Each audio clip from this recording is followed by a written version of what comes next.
जय हिंद मित्रांनो, चला आपण या प्रश्नाला ट्रिक्स नुसार सोडूया।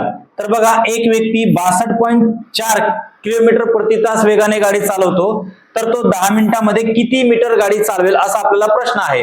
म्हणजेच तो व्यक्ती 62.4 याला गुणिले जर तुम्ही 1000 केलं तर आपल्याला हे मीटर मध्ये कन्वर्ट होतो। म्हणजेच 62.4 म्हणजे 62,400 मीटर किती वेळात चालवतो तो? 60 मिनिटांमध्ये चालवतो प्रति तास म्हणजे। तर तो 10 मिनिटांमध्ये किती चालवेल, किती किलोमीटर जाईल असा आपल्याला प्रश्न विचारायचा आहे आणि यांचा तिरपा गुणाकार करायचा आहे।